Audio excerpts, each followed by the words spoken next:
10, 9, 8, 7, 6, 5, 4, 3, 2, 1!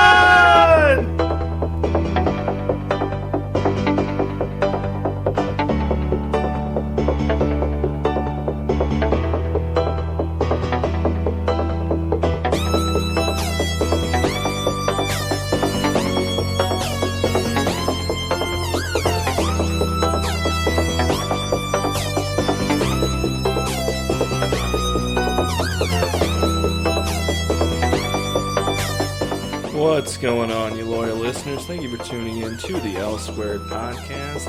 I am your host, Luke Larson. Joining me today, as per the usual, he's going to assist me in leisurely launching you into levity. Special guest, Old Legs. Returning as. We've been on a little bit of a hiatus. Right. We've been holding interviews. For talent. Yeah, a lot of interviews, not a lot of callbacks. They haven't called us back. We've been calling them a lot. Right. But we're still in the process. Maybe 2017 will find a replacement for me. I'm hopeful. I think it'll be good. You know, I'm willing to, keep putting feelers ease out them there. into the, the process. Yeah, I think a lot of times it's just it's kind of a high learning curve. It's intimidating how little prep I put into these pods, and being able to match my level of, you know. It's kind of like when April wanted to quit, when she quit for a little bit at Parks and Rec. Right. And Ron was like, I can't have someone who does less. Like, I can't. Yes, so the bar is so low that it's, they're like, should I bring coffee? And you're like, no, come on. Are you listening to what I'm saying? Yes. Just show up, So, all right? Once again, I work around your schedule, all right? Yes. You don't work around mine. Correct. I do all the work. I'm like you just gotta show up, man. I'm like a house cat. I come and go as I please. Little kitty cat. Yeah. I don't know any tricks. I don't obey orders. You give a fuck. Oh, yeah. You leave hair everywhere too. Which is really, I've been meaning to talk to you about that. Wow. Well, if you guys heard 2016, baby. It's in the books. Movies. We're doing, if you couldn't tell, we were actually counting down in the intro. Yes. Little clue. What do you think that clue meant, Old Legs? No idea. No idea. Again, I don't know. We didn't talk about this today. before. Just going into it. Well, hopefully you've seen at least 10 movies because, 2016's done. Today we were going to go over a top 10 movies of the year. Initially, 2016, I'd say in general is kind of a down year. But it caught on in Oscar season. I thought I'd have a hard time making a top 10 list.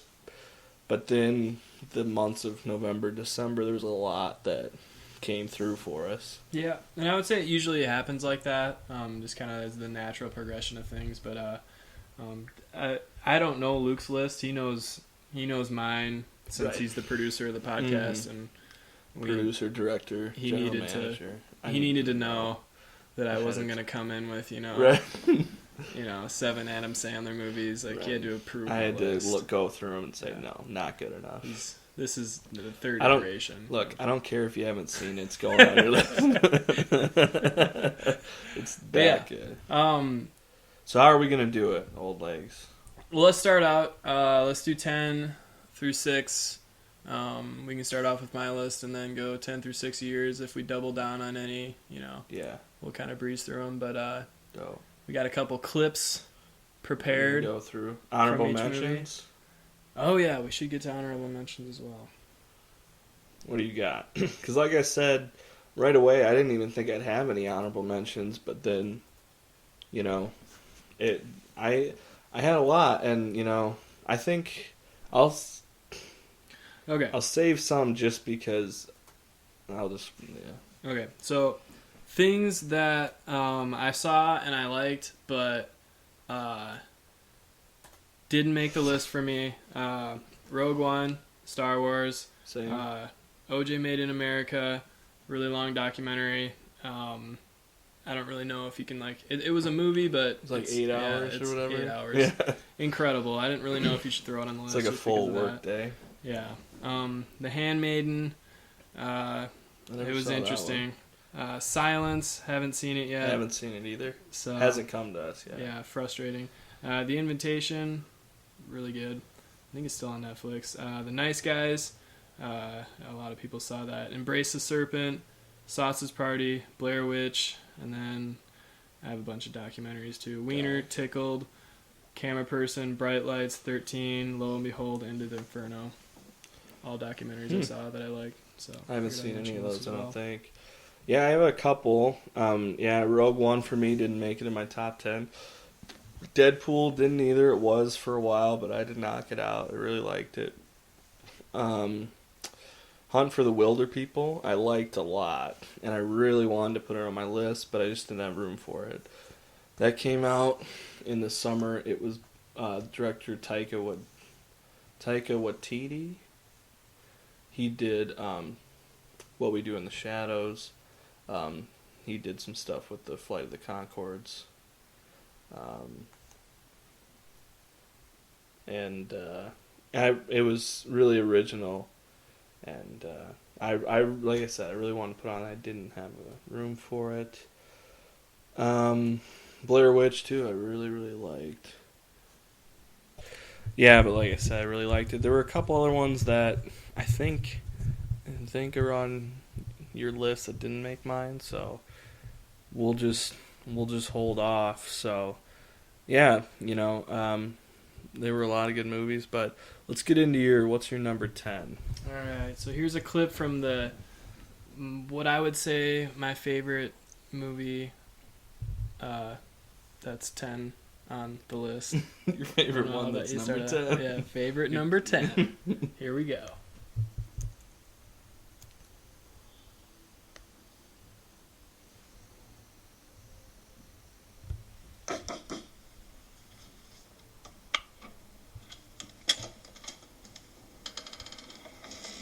Cowcatcher, clear out. Hey, where are the cops? Just stuff. What about us? What are you doing? We're sorting it out. Just hang tight, Hammer.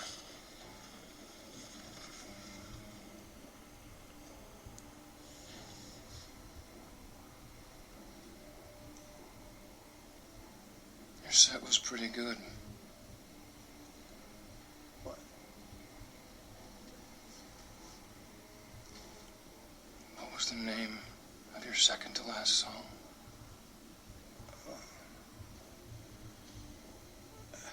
Toxic Evolution. It's fucking hard, man. That's the one I did her to.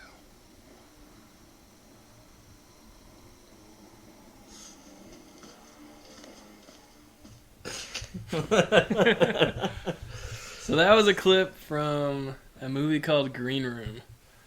If you didn't see Green Room, I didn't. Unfortunately, it's not for everyone. It's a bit of a tough hang. A couple of these movies on my list are a little bit of a tough hang, but yeah. So the movie is basically, the premise is this like kind of down and out like screamo, kind of really heavy metal, kind of whatever band. Punk? Ends up playing it was like a little harder than punk. Okay. But yeah, definitely in that, zone.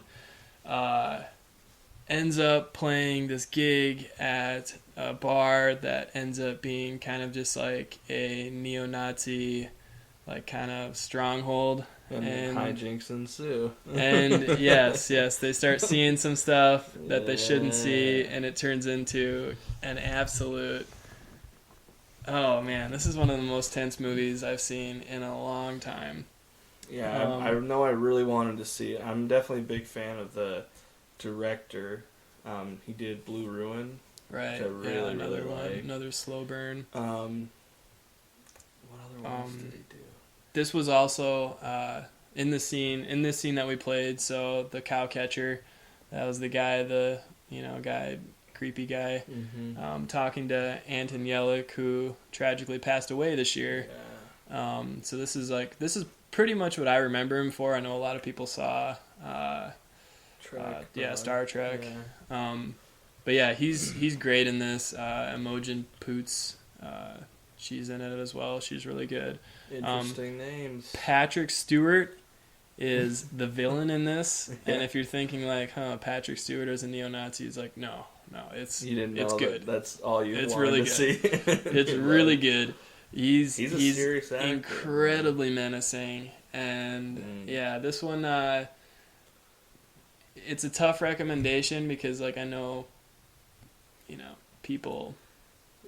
Yeah, but it's a film. Yeah, and I liked it.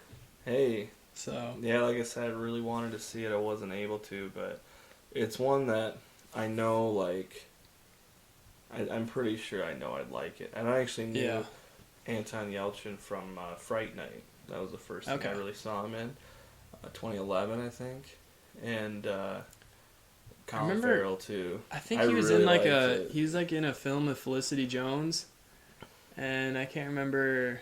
That sounds right. I don't know if I saw it. It's kind of just like a indie. I can't even remember the name of it, but was it Rush Hour? Is that what you're thinking of? Rush Hour. Rush Hour. Yeah. Is he? You like some funny black guy? Yeah, he's something like that. Yeah. She's like this. Yeah. Funny Chinese guy. Yeah. So no, that was Green Room. Green Room. That was my number 10. Number 9. We'll go ahead and we'll play a clip here. Bill, thanks for having me back.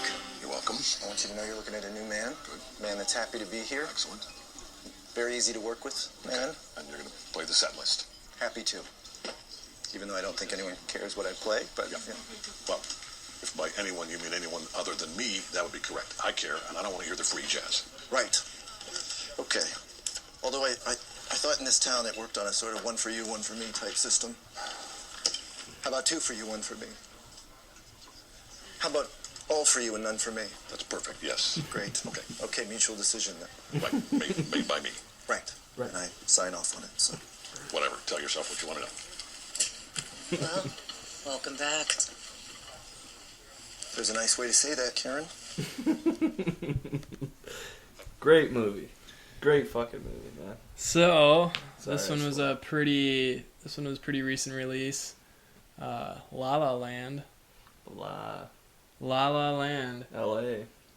Musical, some might say. Are you a musical fan normally? I am a musical fan. Okay, I'm not normally a musical fan. So, I like this movie. Mm-hmm. I came into it thinking I would like absolutely love it. Mm-hmm. I mean, I have a strange obsession with Ryan Gosling, you know? Yeah. And he just I want to hate him so bad.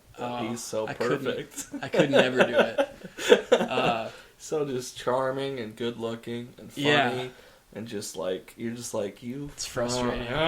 It is frustrating. It's frustrating for the rest of us. But there's a great meme out there that says, all girls think Ryan Gosling's perfect, but they forget that he was an absolute liability at cornerback for the Titans. He got benched, dude. Correct. Fucking sucked. Man. So number 9, that's kind of controversial for most people. Yeah, you know? Okay, so I'll get to that, because I did like this movie, and I don't want to, like, sound like I'm, I hated it, because I did like it. It was one of my, 10 favorite movies of the year. You just want to be a hipster and be like, everybody else liked it more. No, it was just that, okay, so, for one, the clip I played, not music, because I didn't really think this was a musical. Like, I wanted more music. For me... Like, and I love musicals. Like, I actually think that Mamma Mia is good. Mamma Mia. And, same thing, name any, musical that's come out, Les Mis, whatever, in the last, 10 years. Like, I've probably seen it, loved it. Boo! But, yeah, I don't know. I walked out of the theater and I wasn't really like humming any tune in my head, which I like feel like is a prerequisite. Right. Like, I'm not even sure it's the best musical of the year. What was the best? We'll get to that. Ooh. It's on my list. Foreshadowing. Yeah.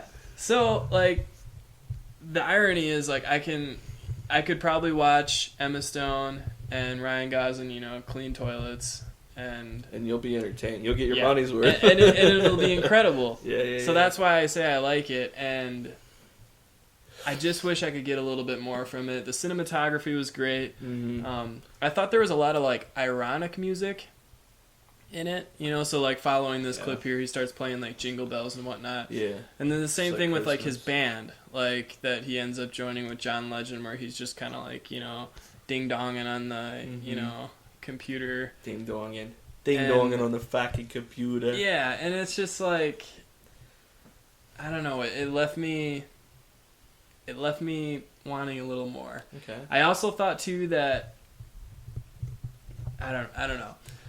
We can save it because it's higher on my list than number 9, so Okay. we can save it. So you wanna yeah. So we'll save it, but I will. So that's say my that, spiel. and I'll I let wanna you. just- I'll let you counter Yeah, when we get to it on you. And I just want to say that for everybody listening out there, if there is anyone listening, is like one of the points I wanted to make with this, and this is a great time to do it, is like when you're doing these lists, and like when lists or just really when you start to become a movie fan, and you like, and I want to bring this up at the end too, so we can talk more in depth about it, but just to shout, like, you need to like, don't, like, La La Land is a great example. Most people have had it way at the top of their list, and everything. It's like, don't just do that because other people are doing it. You need to find your own voice. Succumb to groupthink. It's the worst thing, but we'll talk about that more later. I just wanted to foreshadow it. And I want to we'll talk preference, at the like, end. it's number 9 on my list because this is like my favorite movies of the year. Yeah. I'm pretty positive La La Land's gonna win Best Picture. It's a self-referential movie. Mm-hmm. It references, movies in general, which, like, The Oscar Academy committee loves. loves. The Like, there's the Academy whole like loves that. scene where like, the movie theater, yeah. it's dying, and it's like, They're that's- jerking their old dicks. To Yeah, that. That's the only thing that can get them hard anymore. Movies that talk about I have movies. no doubt in my mind that this will win Best Picture. Okay, you can put it in stone. Yeah, but write it down, loyal for me, listeners. It left me wanting a little more. Yeah, What do you we'll say? talk more about it. All Moving right, on. 8. What we Number got? 8.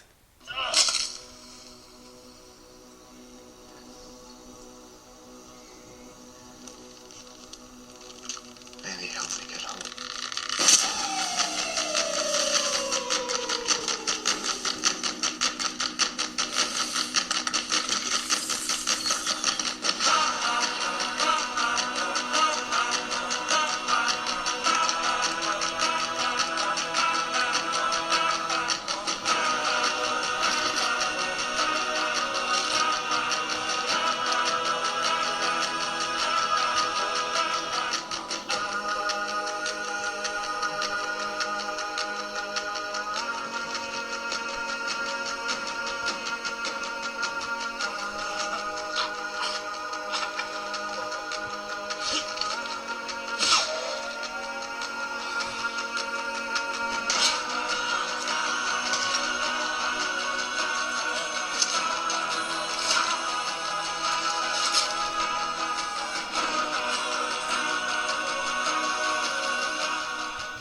Oh, great movie. So, number 8 on my list was a little movie called Swiss Army Man. And so I said earlier, just now actually, that I didn't even think that La La Land was the best musical of the year. I thought Swiss Army Man was a musical, and it was much better than La La Land. And so there you go. There's my ESPN hot take. Yeah, that was good foreshadowing to immediately follow up. Yeah. I didn't even really think about that, but so Swiss Army Man, it's it's kind of one of those. I split up my movies into kind of 3 tiers. I have a top 2 tier, a middle tier, and then my 9 and 10 tier were like kind of things I felt like I'd seen before. They deserve to be in the 10. They deserve to be in the 10, but I felt like I've seen something similar to that. And so the movies from here on out are probably going to be movies that like I felt like I hadn't seen before. And if you think that you've seen anything like Swiss Army Man, you're lying. No way. Oh my god. Yeah, it's incredible. So, and this is one. Obviously, it's higher on my list. I was going to talk about it later, but I'll just say it's just dripping with originality, and it's just like if you want an original movie, oh my, this will scratch that itch for years, and years. Oh, it's so good. It's so like I said, it is amazing, and the music is really good and really different than most too, you know. And I think maybe that's what I was trying to get at. And again, like I'm referencing things I said like 2 seconds ago. In case you guys forgot. Well, just rewind a little bit. But the idea of like being able to like hum something like walking out of the theater, and like for me, like Swiss Army Man, I was singing Popcorn for for like weeks. Yeah, popcorn has a lot to do with our origin too. Yeah, on the popcorn farm. Yep. If only we had that song every day, we would sing. Popcorn. It would never get old. Yeah, I have that song on my phone. I've listened to it many times. I think it's called Montage. It's a good stuff. Good one. Yeah.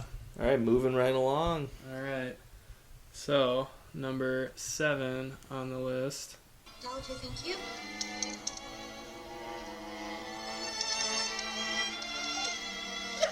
Have you ever been on your own before? No, never. Are you allergic to any foods? No. Your last relationship lasted how many years? Around 12. Do you remember how long exactly, sir? 11 years and 1 month. Sexual preference? Women. However, I had one homosexual experience in the past, in college. Is there a bisexual option available? No, sir. This option is no longer available since about last summer due to several operational problems. I'm afraid you have to decide right now if you want to be registered as a homosexual or a heterosexual.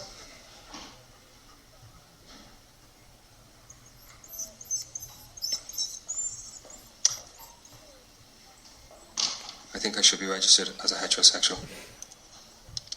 Any children, sir? No. Really good movie. It's good stuff. So that clip was from The Lobster. The Lobster. You saw this one, right? I did. Okay. This one. This is another one. This is another one. It's like right in that Swiss Army Man category. Like it's like nothing else you've ever seen, and that like delivery between those. Yeah. So Colin Farrell stars in it. John C. Reilly's also in it. A couple others, but yeah. It basically, the premise of the movie is when you get... It's like in this... When you lose your partner, it's a definitely dystopian, yeah, that's the word. 10 years from now.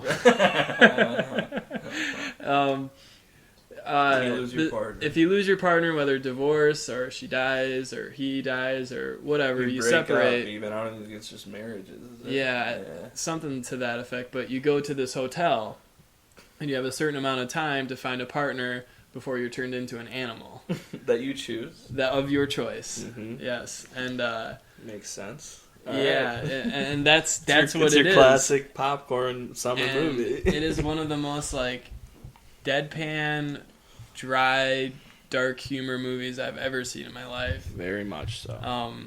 You're like kind of cringing and laughing at every interaction. Yeah, every time you're like, I don't know if I should be cringing or laughing. Yeah, kind of like, it's very quirky, but it's not like tongue in cheek. No.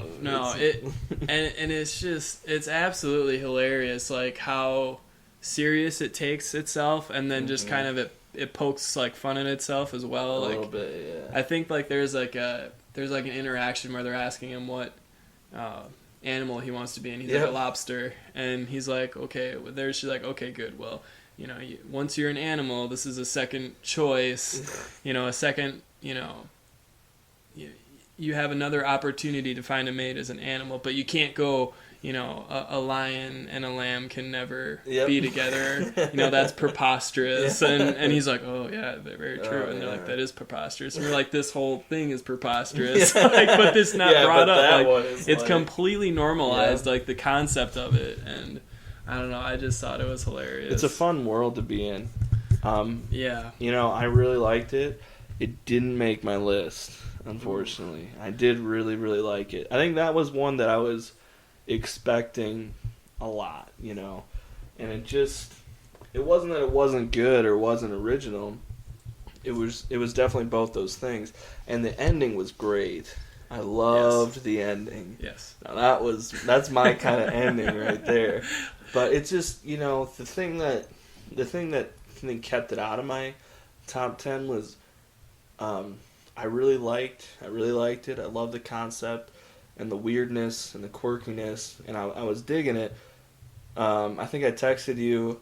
I was not ready for that. I was not emotionally prepared, and it took me to, you know, and I think and plus it was a little bit.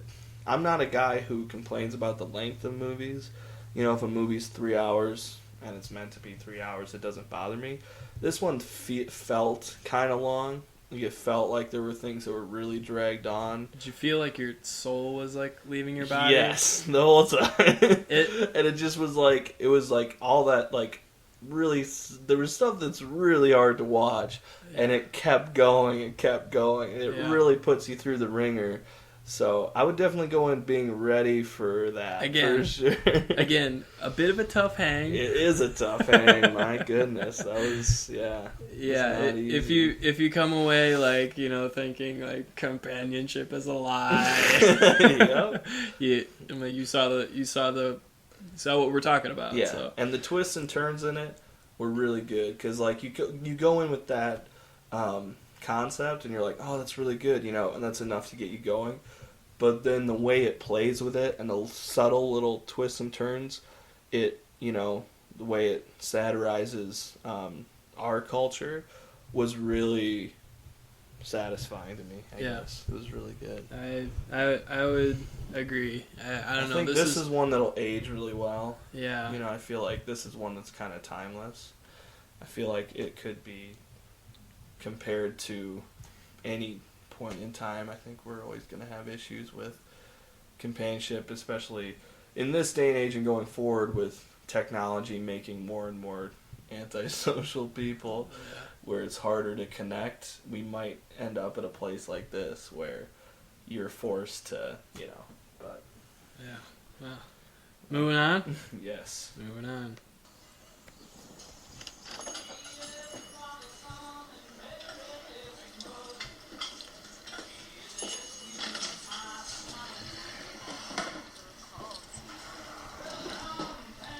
So, what's the plan?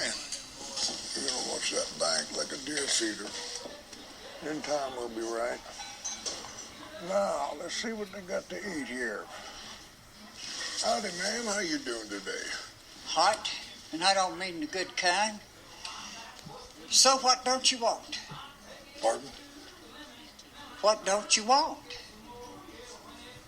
Oh, well, I think I just, You know, I've been working here for 44 years. Ain't nobody ever ordered nothing but T-bone steak and a baked potato. Except this one asshole from New York tried to order trout back in 1987. We don't sell no goddamn trout. T-bone steaks. So either you don't want the corn on the cob, or you don't want the green beans. So what don't you want? I don't want green beans. I don't want green beans either. Steaks cooked medium rare. Can I get my steak cooked just That wasn't no question. All right. Iced tea for you boys. Iced tea be great.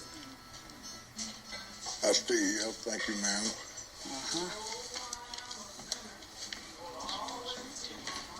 Well, tell you one thing. Hope he's gonna rob this son of a bitch. My goodness. Wow. What number is that? 6? That was number 6. So That's we'll switch pretty- over to you after this. But That's pretty close to where it is on mine, I think. But so that was a clip from a movie called Hell or High Water. It's actually a movie starring Chris Pine and Ben Foster, but and we did talk about it on the last podcast. We about did. Westerns. yeah. So check that out. Yeah, and so yeah, this movie's chock full of kind of scenes like that. Mm-hmm. And in my opinion, I couldn't leave this one out. Like, just the fact that this is in the movie. This is a movie about robbing banks. Yeah. And we talked about this quite a bit in the last one. Yeah. Robbing from the bank that's trying to take your farm away. That's Yeah. a really interesting idea. And the way they did it seemed practical and Yeah. realistic. Yeah, and it definitely has some things to say about like our society today, and this movie was chocked full of just like little tiny details like that just kind of like made the whole thing just kind of like just purr. That scene is so good. I know, gosh, like we're like I want to just think that like this is a real place, and somebody somebody stumbled upon this and like we have to get Jeff Bridges in here and just let her go. Yeah. So I don't know if like if she's like an actor, What Don't You Want girl, but she is. She was in I remember her face. She was in No Country. Oh really? That. She was the lady who worked at the hotel. Okay. She's like, why don't you take room 30? It's right next to yours. That ain't took. And she has the map of the rooms. That's her. So that was my number 6, so I'll hand it over to you now. Alright. Well, I think it's close to where it is on mine, but alright, now we get to the correct list here. Subtle dig there. So there's my number 10. Do we have a clip for that one? We do. Hit it up.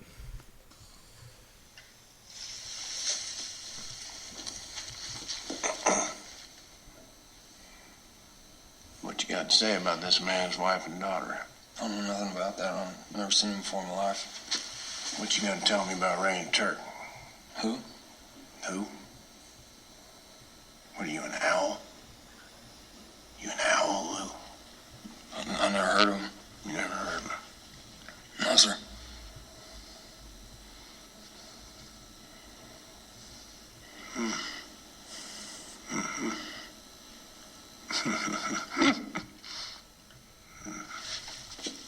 All right.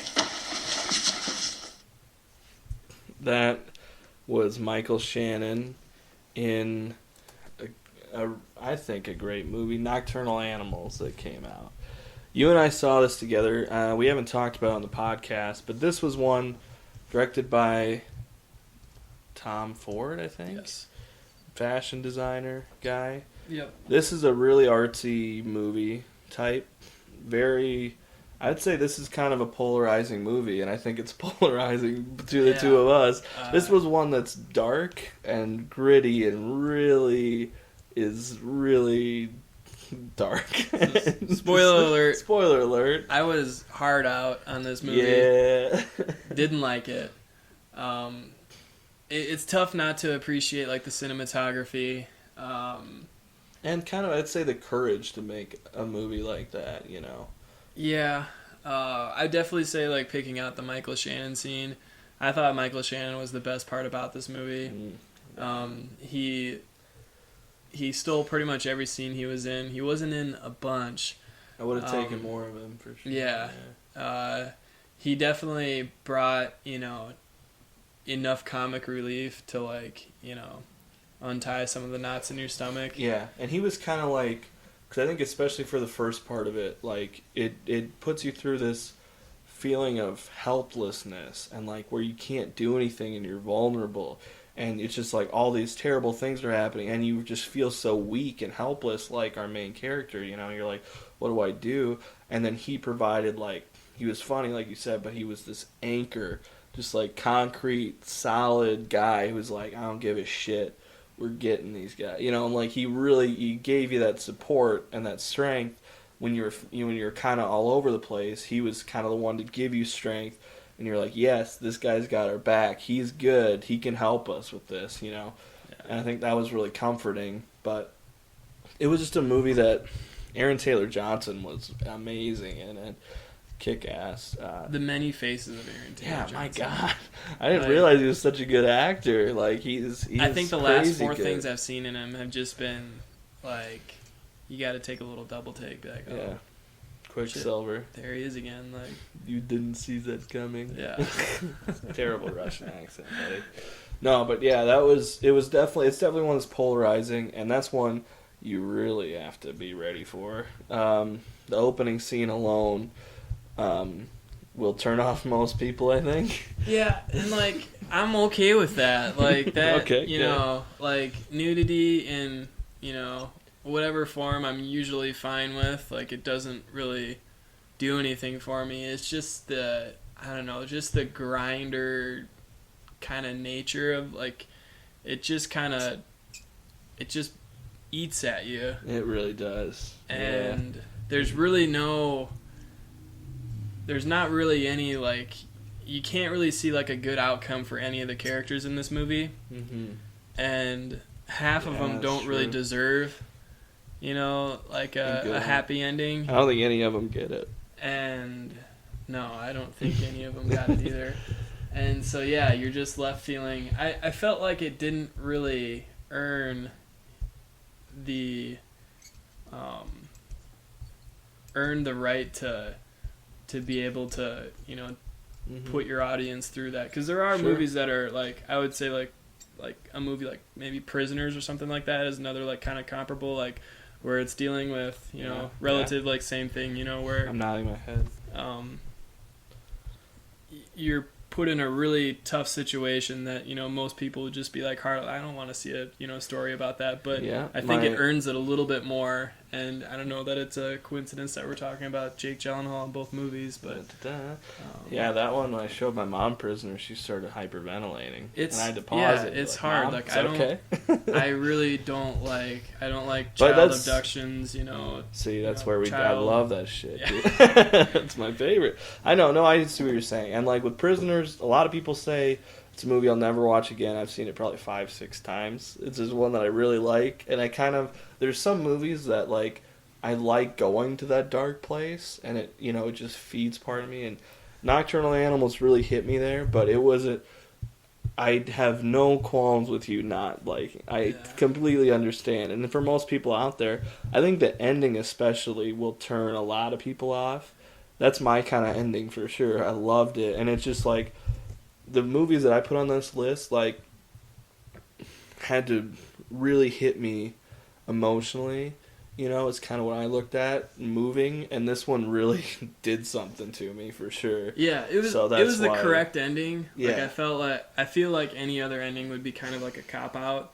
It wouldn't really make sense for any of the characters, but it just. But there weren't a lot of likable characters, and even the main character, like Jake Gyllenhaal, well, sort of the main character, he was likable, but yet he was kind of didn't really have a backbone, and he was kind of, you know, you kind of were like, all right, man, let's go, you know, a little bit. But anyway, that's one you'll just have to be ready for. So there's my number 9 right here. Go for it. Number 9. How about our other recruit? He's raring to go. Had to put a little coffee in him, but he should be good. What time zone is this? Come on. Come on. Captain America. Mr. Lang? It's an honor. I'm shaking your hand too long. Wow, this is awesome. Captain America. I know you too. You're great. Jeez. Look, I want to say, I know you know a lot of super people, so thanks for thanking of me. Hey, man. What's up, Tic Tac? Good to see you. Look, what happened last time? It was a great audition, but it'll never happen again. They tell you what we're up against? Something about some psycho assassins? We're outside the law on this one. So if you come with us, you're a wanted man.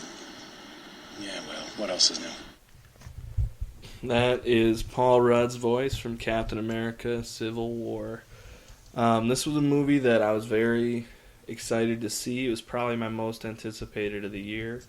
I'm a comic book fan for sure.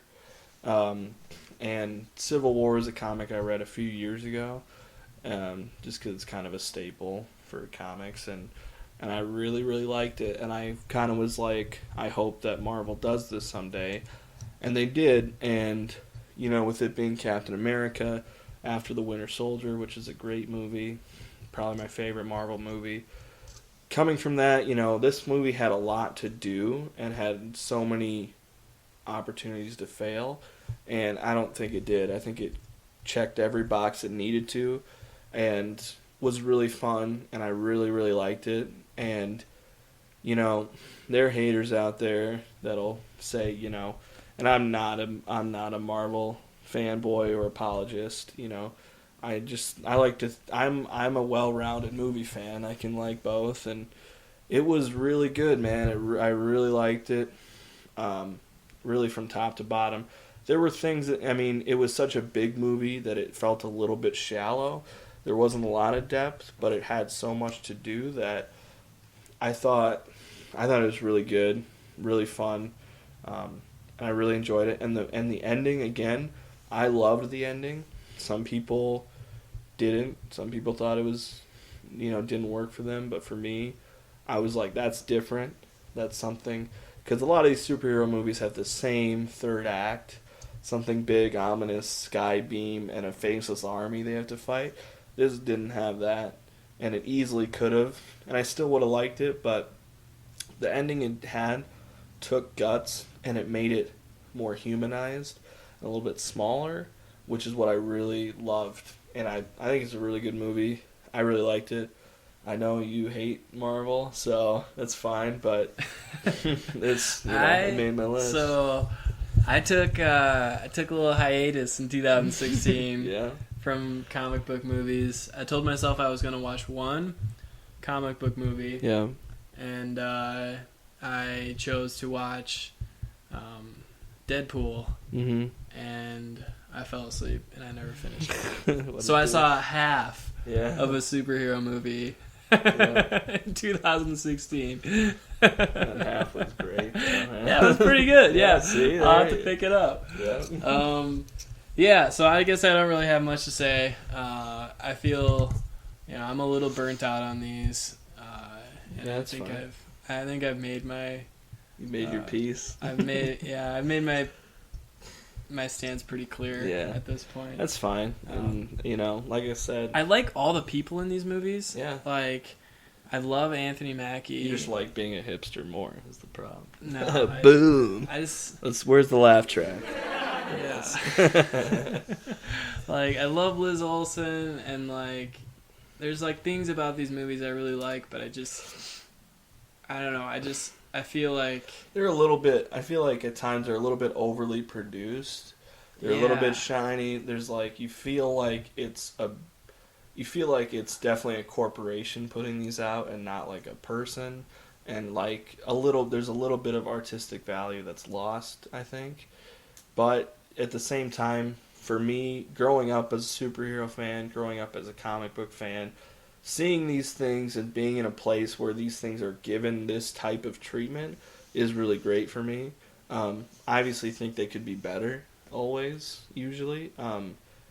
But, you know, as far as quality goes, we might have peaked with The Dark Knight. You know, that might be the best a comic book movie's ever going to get. But at the same time, for me, I don't put a lot of weight on them. It's like, I want them to be good. I go there kind of knowing what to expect, liking them, just your basic blockbuster, and then going home. And I would like them to be more, but they're not, and I'm fine with that, and that's okay. I'm still here, so that got a little dark at the end. So there's my number 8. We already talked about it a little bit. It was higher on your list. We should have talked more. That's my bad, but I wasn't sure where I had it. Hell or High Water. We already talked about it quite a bit. Really, really, really great movie. And this was one that was so. I loved how well made it was, how well paced it was for sure that we talked about.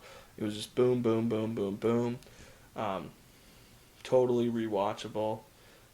I'm actually excited to watch it again, honestly. Another one with a really good ending. Original. Really liked it a lot. We don't have to spend time on that one. So there's my number 7. So I think that's on your list, right? Yep. Okay, so we'll talk about it more when we get to you, but go ahead. Sketchy!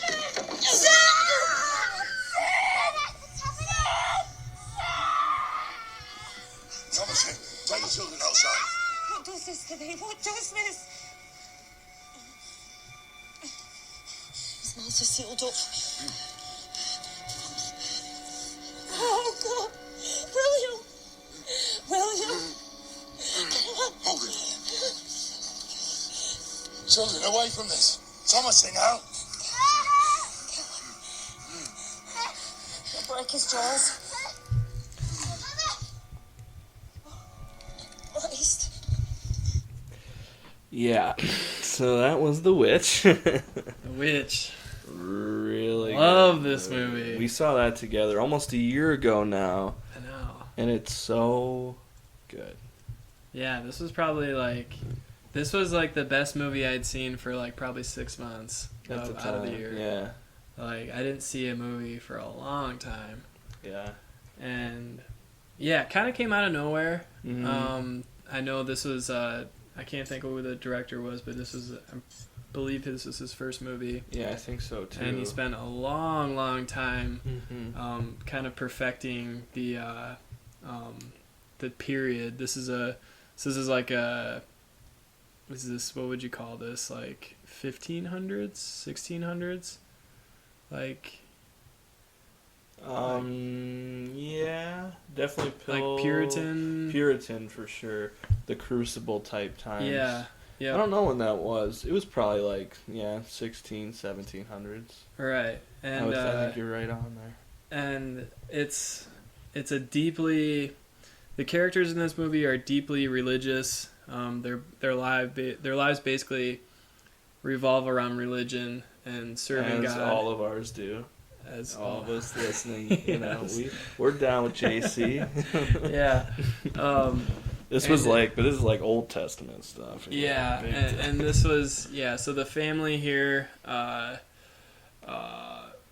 is basically kicked out of the. Well, I think they choose to leave because they thought the town wasn't being religious enough. Yeah, so they go out on their own, and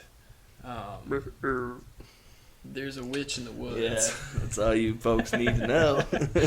And this one, chaos ensues. Yeah, hijinks. Fucking Black Phillip, man. Maybe my favorite character of the year is Black Phillip. I think probably my number best one. Villain. Best villain of all time. Is Black Phillip. Black Phillip for Prez, dude. Oh my god, he was so good. That is just the perfect villain, the perfect representation of what it represents. I don't know. Let's not spoil it. Right. Yeah, you can pretty much figure it out. But we're talking, we're talking about, religion is the main focus of this movie, and the villain is Satan. God damn it. And so it's not a big surprise. Satan is represented as a black goat, obviously. When you see the black goat, you think there's evil with that one. Yeah. That's bad news. And this one hits home for you because in the movie, we'll just say this, Black Phillip just shows up. There's just this black goat that is just there now. Yeah. And then same thing as my dad's farm. This actually happened to him. We have a black goat that just showed up. Yep. And you called him We call him Demon Goat. Demon Goat. But he's now known as Black Phillip. Yeah, he changed his name. But he just showed up out of the ether as a demon. There's nothing else he could be. Right? So this movie is, truly strikes a chord with me because, I've been dealing with, Your parents left town because it wasn't religious enough. I've been fighting temptation. Oh my god. Yeah, that movie is so well crafted. And There's it feels 3 or 4 like scenes in this movie that I think are better than half the movies I've seen. They're so haunting, and they stuck with me so much. I haven't watched it again. I bought it on Blu-ray, and the cover is Black Phillip's face. I'm like, oh god, I'm just afraid to watch it. He's gonna know where I live now. Yeah, that movie is like, it's basically like that old Englishy folk tale, like brought to life. Right. But like with the realistic grit to it is so good. And I don't know, this one, for everybody out there, it's definitely a slow burn. Definitely slow burn, long, but haunting, and I think extremely satisfying and well crafted. Really good movie. Yep. Okay, so then there's I don't want to give anything away here. There's my number 6.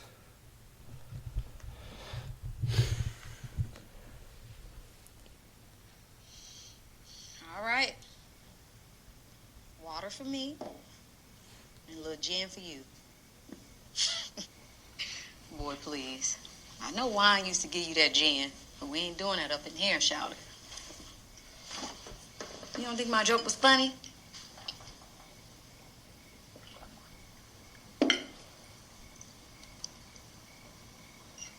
What's wrong?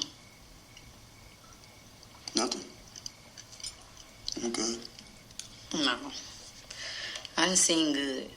And you ain't it. And stop putting your head down in my house. You know my rule. It's all love and all pride in this house. You feel me?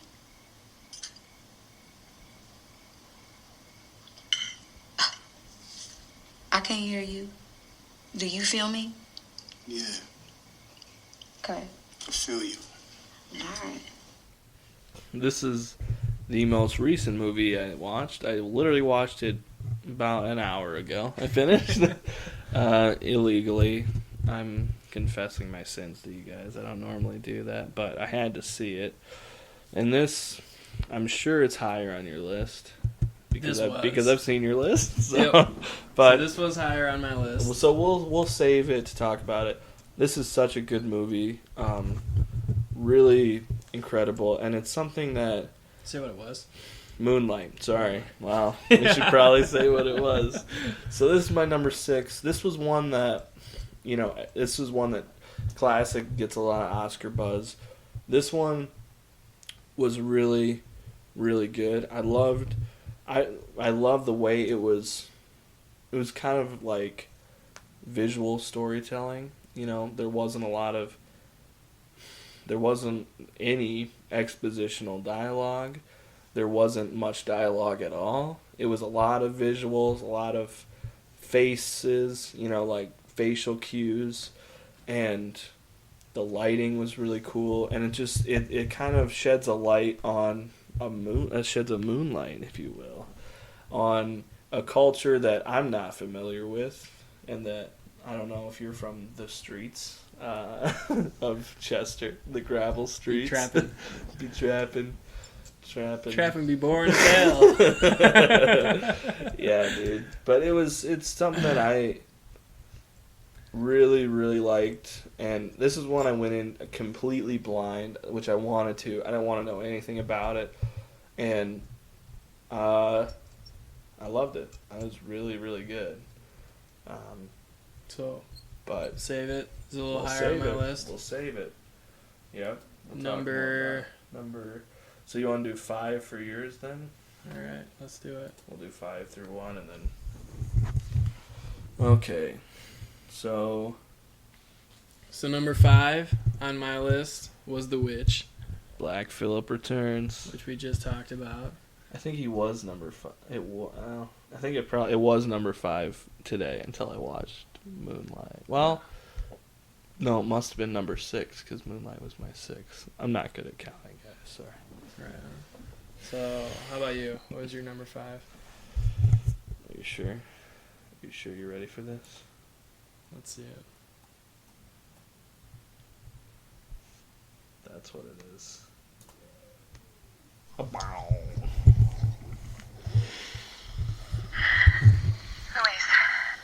I am Louise. What is that? Is that a new symbol? I can't tell. Dr. Banks? Hey, what are you doing? Yeah, Are you insane? they need to see me. Taking off her hat vest. Dr. Banks. Is she okay? The risk of contamination. They need to see me. Dr. Banks. She's walking towards the screen.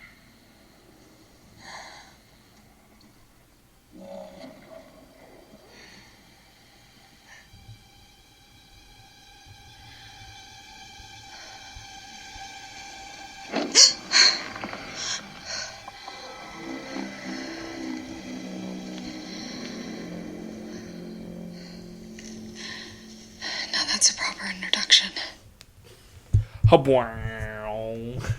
Arrival. This was another drought breaker, another hump breaker. The first good movie in a long time. Yeah, I would We agree. Saw that. I would agree. Seeing this in theaters, this one was another. This is another movie that was a little higher on my list, but I mean we're getting pretty close here. So Yeah. Okay. Yeah, Arrival. Man, what'd you think? I loved it.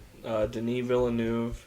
We talked about this on a sci-fi episode too with Chuck, Uncle Chuck. We'd love to have you back, Chuck. Return my calls, please. But that was really...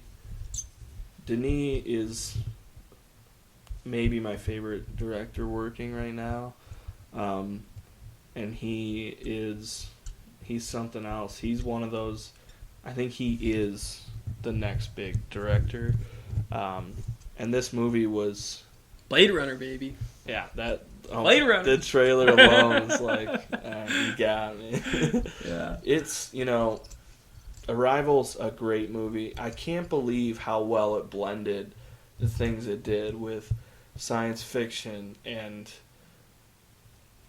I don't know, a drama, like a personal drama that you felt with sci-fi and communication and linguistics and just so much that made it was so much fun to watch, honestly. Like I think I said on the first one, I would have watched 30 hours of them just just interpreting the symbols and words and everything. I kept thinking, stupidly, that this movie would fall into, Independence Day. Some type of sci-fi trope. Yeah. Where, Jeremy Renner's, grabs, a machine gun and just blasts his way into the pods and saves Amy Adams with some great one-liner. And and it never copped out. No, never compromised. The weapon in the movie was language, was communication. Mm-hmm. There were like larger themes with communication. For everyone in the world. It was uplifting. It was absolutely heartbreaking. Very heady. Just the singular story. Heady and hearty. Both sides of the spectrum. Definitely. And the range of emotions that Amy Adams shows throughout this, and when this is a movie when you watch it the second time, you see it through a completely different lens. Right. And that was something that kind of like blew me away was, the idea that, emotions on, the outside, we like see someone and we judge them and we're like, oh, they're sad when, maybe they're not sad, they're, they're walking emojis. Confused or like, it's something that, I don't know, it's really important. Subtlety? Yeah, it was something else. It hit me right hit there. it pretty hard. I was blown away by this movie. It's so Loved good. it. Yeah, I loved that. It really, you felt a lot, like you said, and I just thought of that right when I said it, heady and hearty. It gave you a lot to chew on, a lot to think about, but it also made you feel a lot, and your heart felt a lot. Yep. So, which is pretty unique, and with all under a sci-fi roof is pretty cool. One of my favorite soundtracks of the year as well. Yeah. Yep. The heptapods. So, should we go to my number 4 and then we'll just trade one piece? Okay. So there's my number 4. Bum, bum, bum, bum, bum, bum. La La Land was my number 4. Wow. Pretty high for me, and this was a point I've been saving since you said. Okay. I don't really like musicals that much. Okay. I'm not like, ugh, I fucking hate musicals, but Les Mis, I hate it. I thought it was awful. You didn't like any Les Mis? Every time I tell you that, you're surprised. I think you just block it out of your memory. Yeah, I think I'm the You're only just one like, that liked that no, movie. like, I just I hate picture you. just, I'll escape now from this world. From the world of Jean Valjean. Something like that. I filed a false report. Yeah. That's what I was thinking. And Anne Hathaway just like, I'm so sad. Fuck Anne Hathaway, dude. Yeah, she was like probably sitting there was dying sad. of syphilis or Yeah. something. Oh, boo-hoo. Anyway, fuck Les Mis for one. But La La Land, this was one that I thought, like, I think you and I started in opposite seats as far as going into it, and then I wound up in the seat you were supposed to be in, and you wound up in the seat I was supposed to be in. See, now, if you don't know what that means, I used hand gestures, guys, so bear with me. But I went in with, I was like, everybody loves this movie. I don't really like musicals, so I'm guessing I won't like it as much as most people. So I thought I could probably appreciate it, but it probably wouldn't hit home with me. Now the opening sequence especially, I checked out almost. They're just like, You weren't a fan of no, the LA no, traffic. No, another See, day of sun. See, this is where we're different. See, yeah. For opening scene, I was like, oh, fucking here we go. It's going to be the whole movie. It's going to be like this. And I was almost out. I was like, I hate this. Like, another day of sun. And I was like, fuck this. Like, I was like, come on. Do I have to watch this whole thing? Needed some more sun. And even Emma Stone's stuff right at the beginning, I'm kind of like, all right, I get it. I was kind of going. But once Ryan Gosling got there, I was all in. I don't know, it was just Ryan Gosling, but his story, and it wasn't, the music was really good, and I loved the storytelling and the filmmaking part of it, like the lighting and the cinematography, like you said, and the long tracking shots and the set design, they use a lot of old Hollywood tricks in it, and it was just like, it was a little bit nostalgic, but I ended up begrudgingly loving it, and I didn't think I would, and it was just, and the story behind it above all the music was like love versus success, basically, and it's like, can you truly, do you have to sacrifice one or the other? Can you truly be successful and, be able to truly, whatever, and when he kind of goes with John Legend for a while and they make that one song, I really like that song, even though it was weird. And when he's in the part where they're playing jazz and then burn, he's like, what? That's what I thought right away. But then when they played it, we could start a fire, come on, let it burn, baby. I love that song, and it got me, man. It was probably just because, and the ending again was really good. This director, What'd you think about the ending? I really liked it myself because Damien Chazelle, he did Whiplash. He also did this. I think I probably liked Whiplash more, but this, I love the ending, and a little bit of spoilers here, just for people who want to see it. Just skip ahead a little bit. It's not a huge, it kind of is, but basically, all right, here we go, spoilers. They don't end up together, and he opens the thing, jazz club. But I liked it actually hit me really hard because when she's driving home and they pull off when she's got her husband, and he seems like a great guy, like they're communicating really well, you know, and I'm like, this is good, you know, and I'm like, stay with him, don't go to Ryan. Like, I love Ryan Gosling, but like, it didn't work out between the two of you. You have a good thing now, you're more mature, you have a kid, like, I was like, good, stay with this guy, you can be happy separate. And then they go, and I thought when he started playing the piano that they were going to run at each other and it was going to be another fucking musical number. They were going to fall in love, which is what, and I was glad it didn't. And they just had this. I was not glad. And they had this moment where it was kind of like,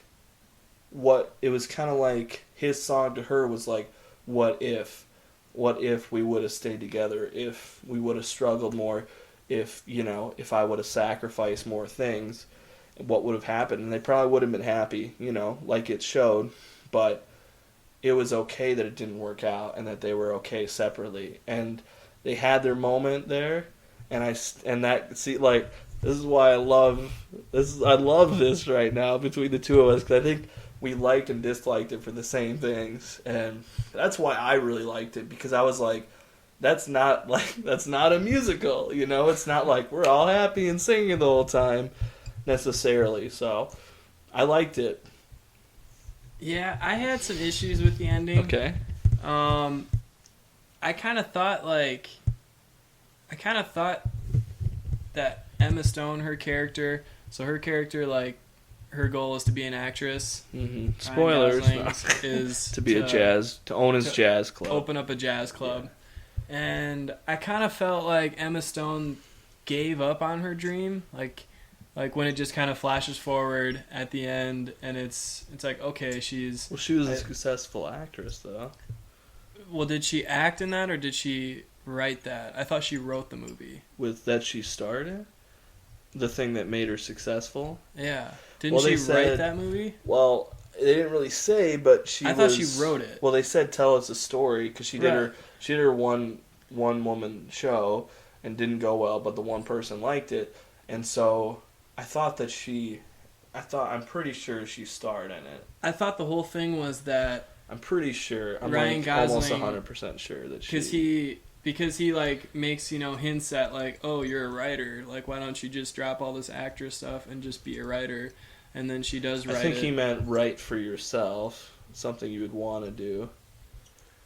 It could have been. And honestly, it could be either way. I don't think they say for sure. Yeah. I just assumed that this person liked her one-woman show, so it was like, let's collaborate and make something together, which could be writing, but I assumed that she was going to be the star of it.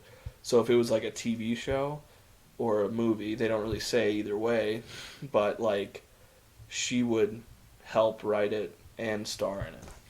Yeah, I didn't get the sense that she was going to star in it, mm-hmm. and that's what I thought. I kind of... Yeah, honestly, it could be either way. You kind of like jump forward, and it's like, okay, she's, you know, she has this husband, and she's, you know, successful, a wife and kid, and I just kind of felt like it was a little bit like, that really wasn't what she was going for, was it? And then you have Ryan Gosling, who, you know, I almost feel like in this like setting, like he, you know, he's gonna be like successful at like whatever he does, because he's, you know, fucking Ryan Gosling. True. You know, could be. Like, he's gonna succeed no matter what. But yeah, I don't know. I felt like it was a bit of a like lopsided like kind of turnout. You know, because like Ryan Gosling gets his dream, mm-hmm. and he doesn't make any sacrifices. But I would say that I think that she was an actress, if only because when she went to the coffee shop that she went to, they all recognized her, and you don't recognize writers. Like even like Aaron Sorkin's one of the best. I don't know what the hell he looks like. You just don't. You know, they're not as popular. Actresses are. So when she walked in, I mean, I know it's Hollywood. But I'm pretty sure she's an actress, if for that alone. I just didn't understand. I didn't understand like what the whole writing subplot was. Then I think, like I said, because they don't ask her in the callback to They said just tell a story, which is writing. Right. They didn't say to like audition. See, that's where I took it as. She was going to do both. Is kind of what I took it as. So. Either way. But I've never seen that in Hollywood. Where an I've unknown, never been to Hollywood. where an unknown actress writes and stars in her own movie. Yeah, It's I mean, right. Hopefully it happens. Or actor. Yeah, here's to the one who dreams. You know, so, we were a little bit divided there. That's fine. So. Agree to disagree. Hey, Ricky Gervais wrote The Office, and that became huge, and that started his career. Like, he wrote that character for himself. I don't believe you. I don't believe you. Fair enough. All right, so what's your number 4? No. I love that, by the way. That's like my favorite thing. I love it. Anyway. Number 4.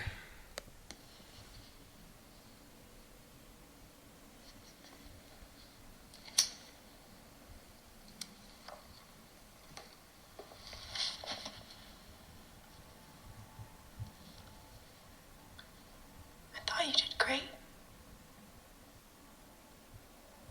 Don't do that. Pretend that you don't know. People see you. They notice. Do you know how lucky you are? I'm a ghost.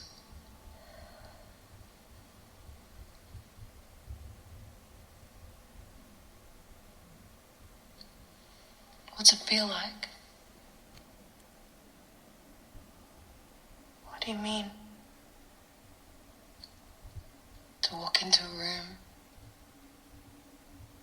and it's like in the middle of winter, you're the sun. It's everything.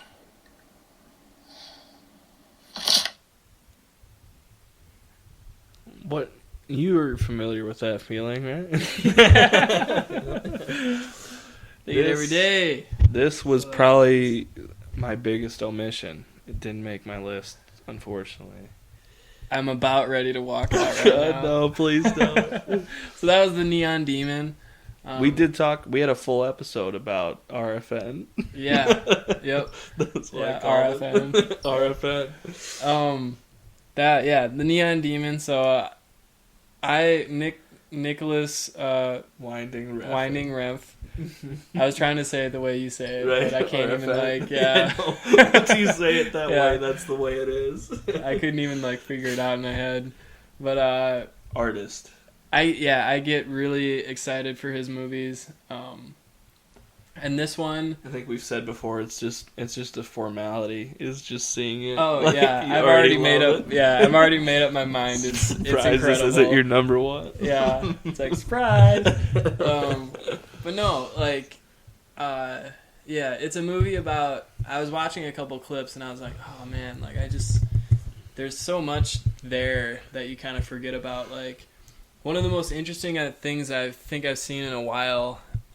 In a movie is the idea of beauty and having Elle Fanning as the most beautiful for no particular reason, you know. And you believe it. And yeah, that's just the truth now. And it's fact. And there's just everyone in the movie just is, you know, she has that thing, you know, and the it quality. She's a winner. And yeah, I thought that was so interesting, and I didn't feel you know, they were glorifying, you know, any of this. For anyone that watches this movie and says oh yeah, fashion. Oh, I want to be a model. Yeah, let's do that. No, they're full of vampires. That was his warning. Yeah, and again, you know, this probably isn't on most people's top 10 list, but this was one of my favorite movies of the year. It was incredibly memorable in my mind. I kind of wanted more Keanu TV. Yeah, just a little taste of Keanu there, just a little in and out. Just tease, yeah. But it was something else. It didn't disappoint for me. The whole the ambiance, the soundtrack, just that swelling, pulsing synth. Yeah, this movie could have played side by side with La La Land, and you would have think it was you know, completely different worlds. You know, I thought you were gonna say the same. I was like, oh. You have, I don't know, the Neon Demon is just it's the underbelly, but it's filled with just absolutely just stunning, human beings. Yeah, for sure. It's like, the ugliness of beauty or something like that. That's a good quote. That's a pull quote right there. Yeah. The ugliness of beauty. It is, though. It's just, it's hard to watch. It was really, it made me physically ill when we watched it. That was my favorite theater experience of the year. Yeah. I was a little bit drunk. I pounded a couple really dark beers. I had a terrible day at work, and I pounded 2 or 3 really dark beers, and then we went in, and there's this scene at the end. It was very loud, and I was like, I can't do it. Get her out of me. Yeah. And you, me, and Harry were laughing so hard, and no one else was. And we got yelled at. Well, that ponytail guy was like, he didn't get it. You're really fucking annoying. You know he didn't that? Get it. He didn't get it. No, he didn't get it. And you were like, fucking go home. Tell you what. That was it. That I really wanted to put it on my list. It just didn't. It didn't quite do it for me, unfortunately. Like, some of his other movies really hit home. This one I appreciated a lot. And this is one where it's like, you go to see that type of movie, and if it was anything, if there was 1 ounce of, he doesn't have any sellout in him at all, but it was definitely an experience, and I'm glad we were there together, and I liked it, but not enough to, I don't think I'll ever watch it again. I was not ready. That was my favorite to go into it. So completely black. You guys aren't ready. And we weren't. I wasn't. He was right. I wasn't ready. All right, number 3 for me. Is that your number 3? Perfect. Do you have number 3? Here we go. How's Joe? He's fine. He's all right. He's all right. And you didn't run out of beer? I mean, you got through the day okay? Oh, yeah. We were very tempered. I don't know why you guys bother getting on the friggin' boat. What do you mean? We love the sea. Oh, yeah? How many beers do you have on the sea? 8. 8? Yep. 8 over a 7-hour period. Which... Wow, I am well impressed. Is 1.1428572 beers an hour. Boy, it's like you didn't even have anything to drink at all. Yeah, I told you I was cutting down. Oh, God. No, what do you think you're gonna do? Guess I'm gonna take a shower. So good. That... I really hope Casey... So we finally synced up. We did. Number 3, Manchester by the Sea. Real high five. That Casey Affleck, I really hope he gets the Oscar. That was a great performance, man. It was. That movie. There were some terrible promos for it on TV. I was watching with my friends. It looked like a Lifetime movie. They showed the bones what happens when tragedy strikes? And I was like, oh my God, no. And I was like, guys, that movie's incredible.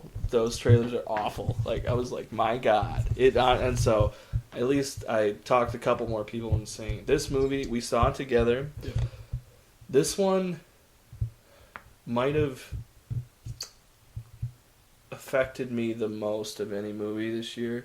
This one probably hit home the most.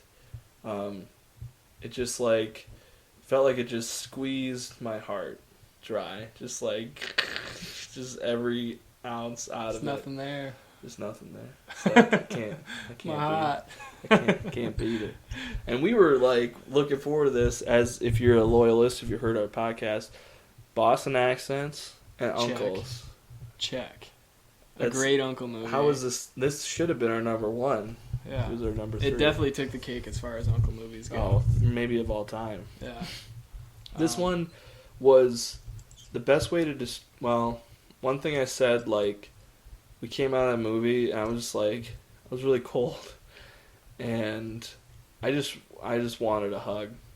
That was basically that's a good way to describe it. Yeah. And it really, it took me a while to shake it, man. It really, I was somber for quite a bit. It really stuck with me.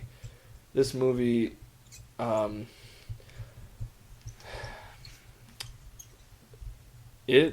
surprised I didn't cry. I haven't broken my streak. But if Casey Affleck would have cried in the movie, I would have cried. But he didn't. He kept pushing it down. He kept pushing it down. It's like, all right, I can't. But it's for all you guys keeping score at home. I haven't cried for almost 2 years. Last time I cried was Inside Out, summer of 2015 in theaters. Last time I cried, so it was close. Yeah, I wanted to play. So the other clip I found for that was the scene a little later on in the movie. You want to get lunch sometime between Michelle Williams and Casey Affleck, and I thought that was a little bit too much to just throw out there because it's so like climactic. You want to save that. That's like the big. You understand. That's the big moment. You understand. You understand Casey Affleck's character, and why he's so. Why he's so the way he distant is. And. I read a little bit about this movie, and the director he talked about he likes stories where like characters make incremental like improvements on their lives. Like this movie, like it doesn't really work with a happy ending, and it is true. Another one with a great ending, perfect ending. Yeah, and it really is true because we don't as people we don't change like overnight, and we have to take small steps. Usually big things happen. Right. And then you take small steps to and really small. Yeah, there's just no real fixing like his situation. You can't beat it. That was my pull quote for that movie was I can't beat it. I can't beat it. Yeah. Oh man. That's rough. It was again a tough hang. I can see where people, it's just kind of hard out for like the subject matter. I called my mom right after I was talking to her, and I was like, "Mom, I'm like, I don't know if you want to see this. It's pretty emotional, It's like pretty sad, and it's not like cry emotional. It's just really deep hurting. But I feel like I talked her into going to it, so I think she's gonna go still. I do feel like it earns it, Definitely. Most definitely. I raised my eyebrows, guys. That's how much I agreed with it. Yeah, it's one that it's a tough watch, but it earns it. The storytelling is great, and it's another one that it just felt so realistic to me, like probably the most realistic movie. Like it just felt like realness, and I think it hit home with me especially because like this happens. I think they pretty much show it in the trailers. Can we say what happens at the beginning? Kyle Chandler. Yeah, when he. Yeah. Can Kyle Chandler dies. Okay, so this kid's dad dies, and then Casey Affleck's uncle. The double uncle, has to come and kind of handle the situation. Is basically what the movie is, and this kid is like 17, 18. He's about to graduate, right? 17, 18. Yeah. I think he's a senior, and I'm kind of at the point in my life where I'm not past it super far, but like I kind of forgot what it's like to be a teenager. And this was like, oh yeah, that's right. Holy shit! Like, you need a ride everywhere. I need a ride everywhere. You gotta ask for money for everything. Yep. You just you have all these dumb things you do, and you can't really articulate things as well. Yeah. And it was pretty crazy, but like it hit home for me because about that same time, halfway through my senior year, it's not as big of a thing, but like my parents got divorced. And that was like earth shattering for me at that time, and it definitely changed everything. And like it was just like literally earth shattering. I didn't know what to do.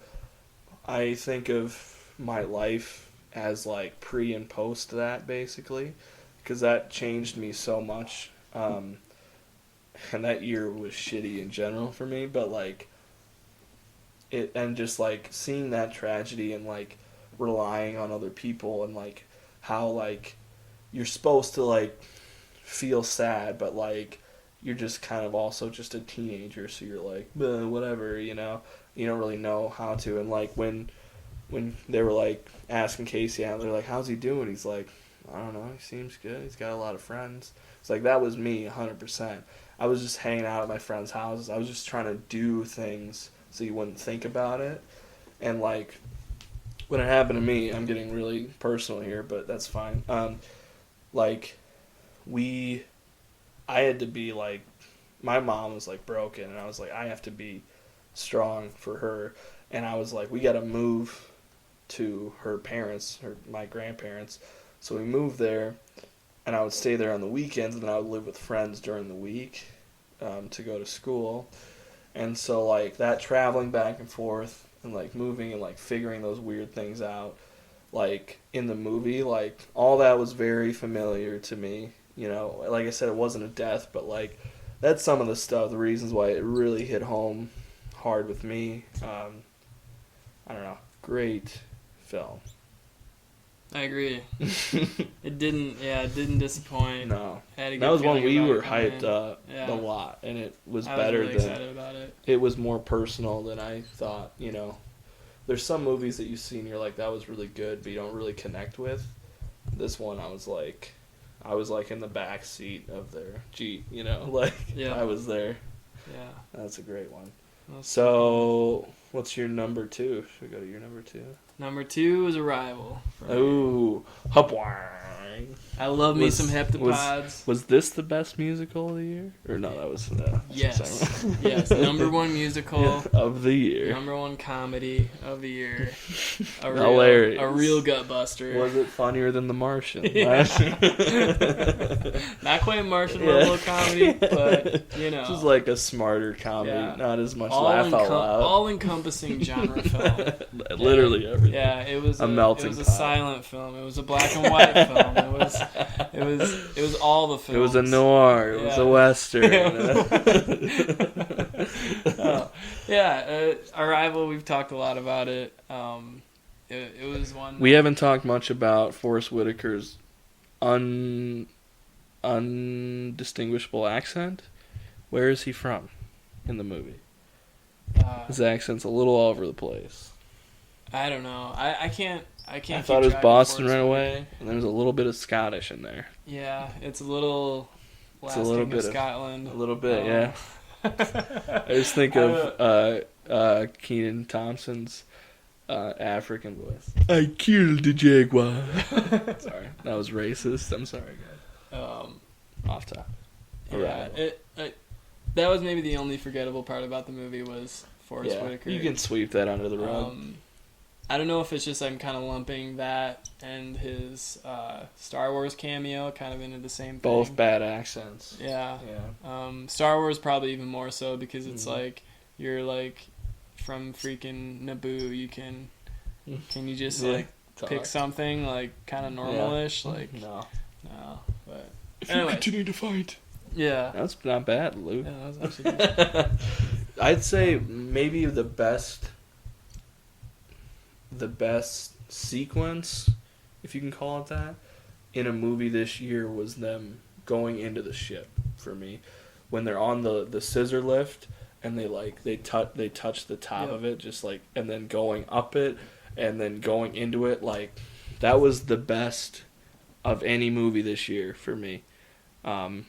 I don't know what you would call that. It's kind of a scene.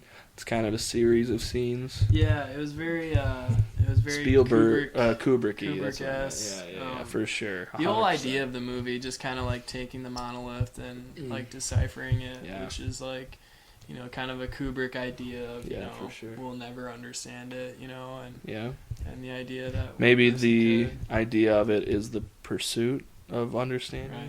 Yeah.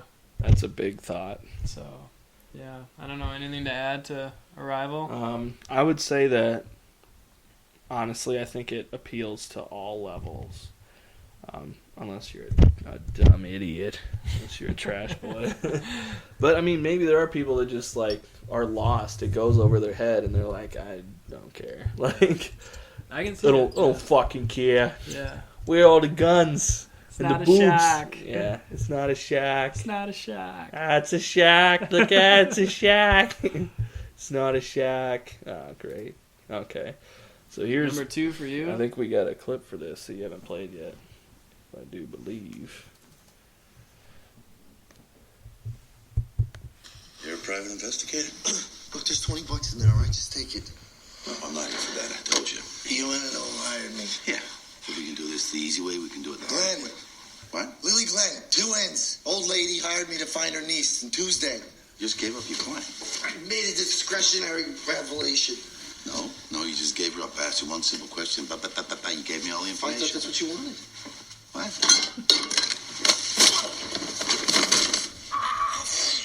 Now, I'm very sorry that you didn't get the message. I get it, I dig it.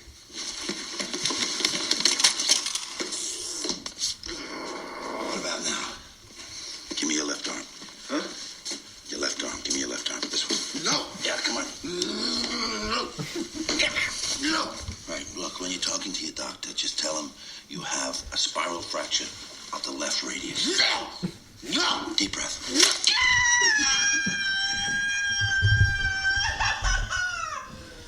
You mind if I have an apple? So, my number 2 is The Nice Guys. I don't think it was on your list. No, it was a movie I liked, but I liked it. I laughed, but yeah, that was kind of about it. Yeah, that sounds like kind of harsh. Like I really did appreciate it, and like Fat Russell Crowe is like a great version of Russell Crowe.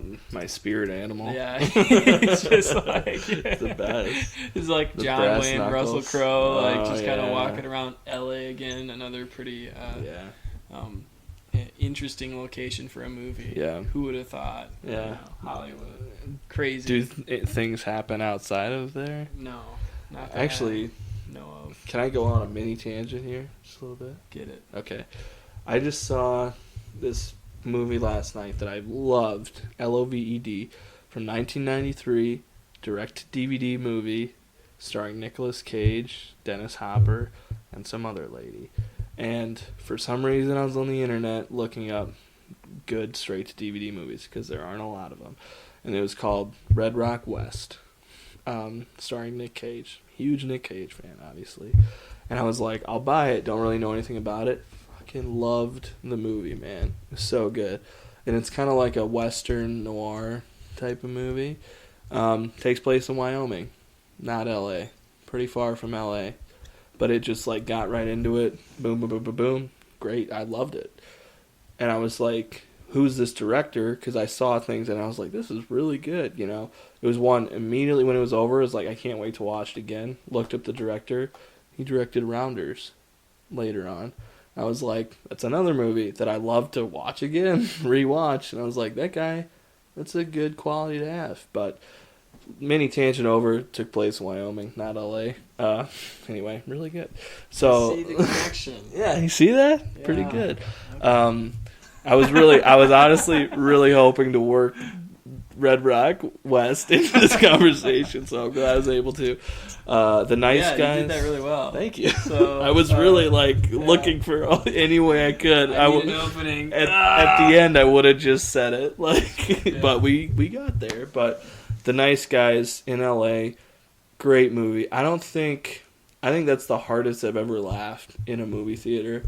I saw it with my good buddy Cole Atchison.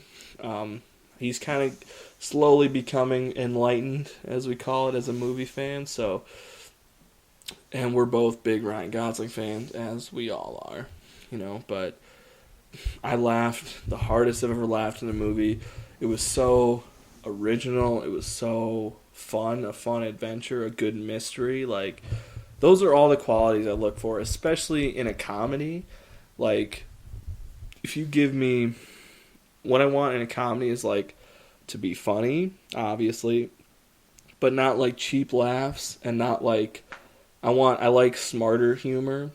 Some self-referential stuff is good, but a good story and, good characters, and boom, off we go. Which doesn't sound like a lot, but a lot of comedies don't have that. But like, Tommy Boy is a great comedy. In my eyes, like a classic, because it has a great story and great characters and is funny, but also like heartwarming. Fletch is my favorite comedy of all time. A great mystery and a great comedy and a fun ride.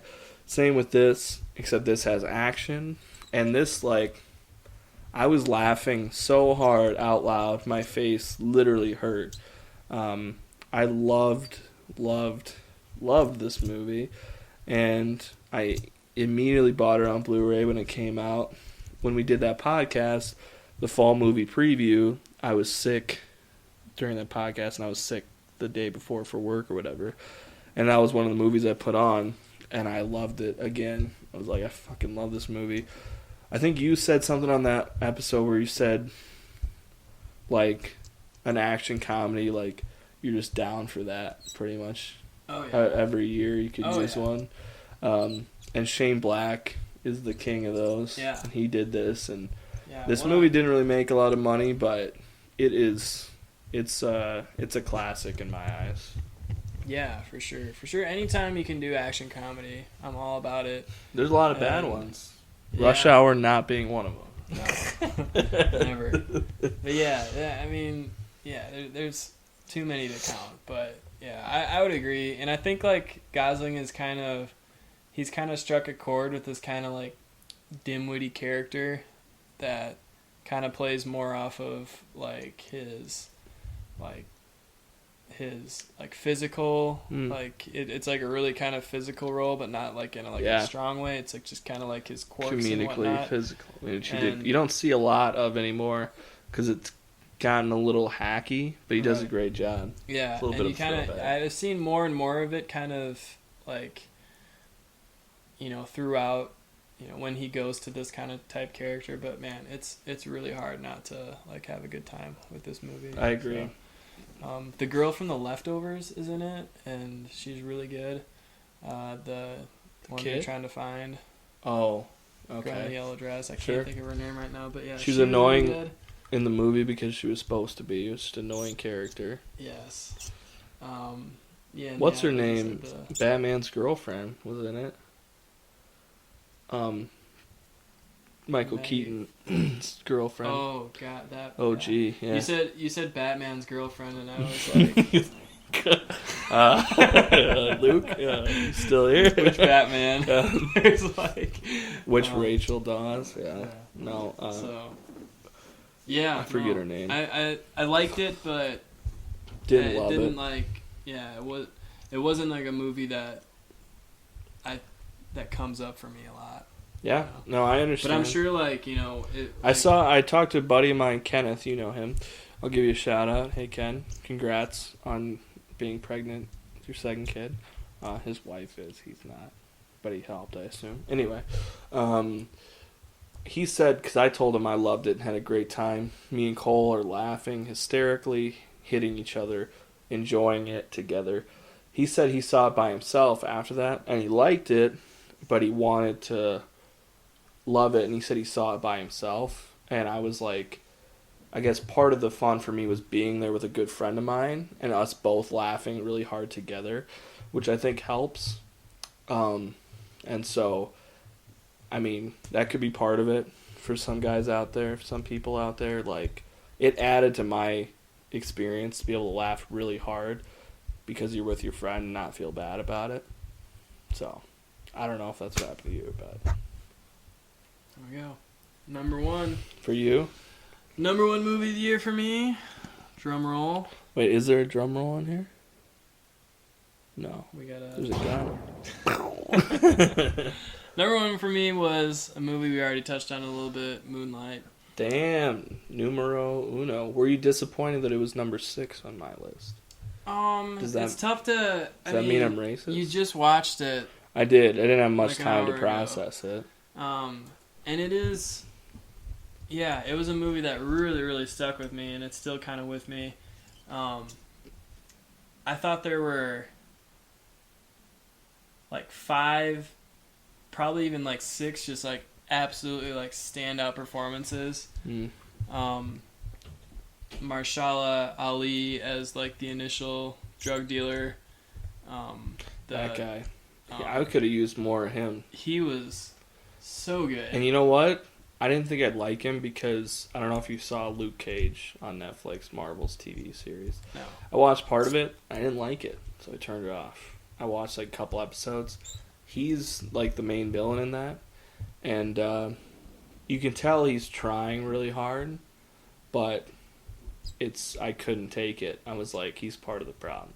But he was like, I know he's a great actor, but I think he was in there trying everything he could. But he had this weird, they called him like Viper or something. He did this weird thing where he did a squint and like this. He was like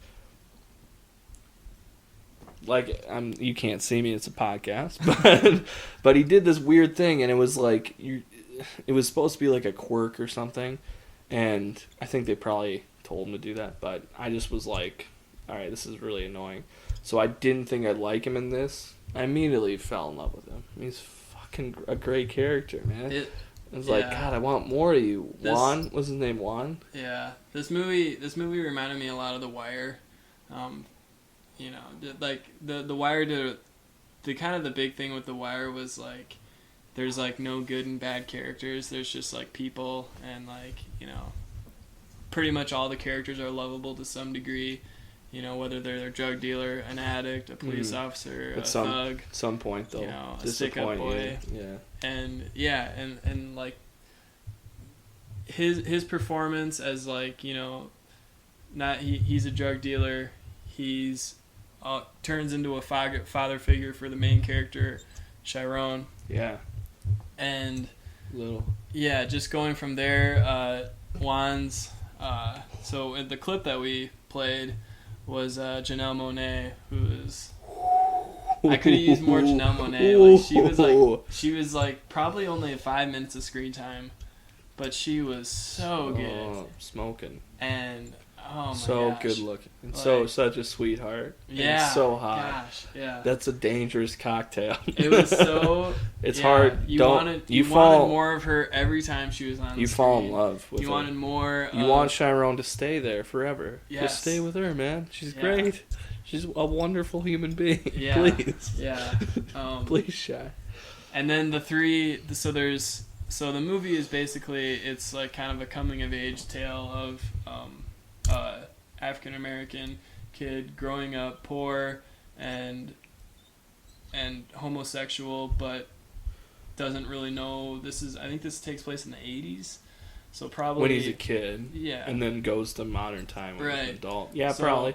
And he's kind of like, it's not like, the AIDS thing, that was the AIDS scare in the 80s. Right. But he was just a kid, and you didn't know what that was, really.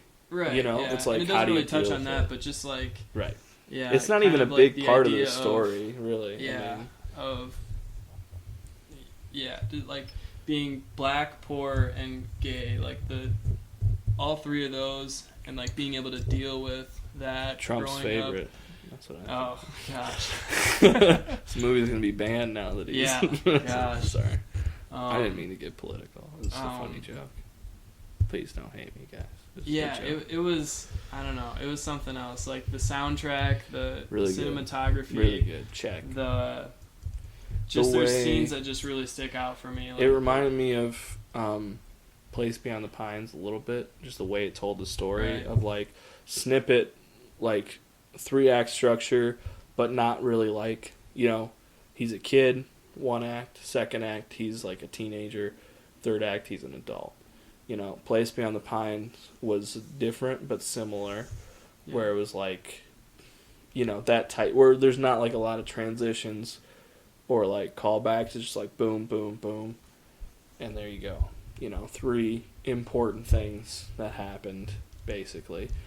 And you're pulling for him, man. Yeah, this movie, I think it probably is going to grow on me more. I really liked it. And, you know, I loved, like I said before, I was alluding to, those are things that I don't know what that's like. Yeah, and it's impossible to, like, know. Yeah. For a kid to, like, you know, basically just be neglected and abused like throughout his life. It's and terrible. Like, how are you gonna get to a point where because you can like see it, you can see like the potential he has, and like but like it's hopeless kind of but yeah, and there was like just there's a lot of really good scenes in it. Yeah, gosh. And it's a little bit. It's got a happy ending though, in a way. Yeah. Yeah. It's, again, it's like I think it's like kind of going back to like Manchester by the Sea. It's in like an incremental, game, and a thing that really kind of adds to this movie is that the main character Chiron does not really say much throughout the entire movie, and you're just like the whole time you're just like, oh, please just say like, something. Get it out. Yeah. Get it out. We know you're feeling so much. Your life is so shitty. Yeah, especially like when the talks he has with Juan, the talks he has with Janelle Monáe's character and his friend. Yeah, and his friend Kevin.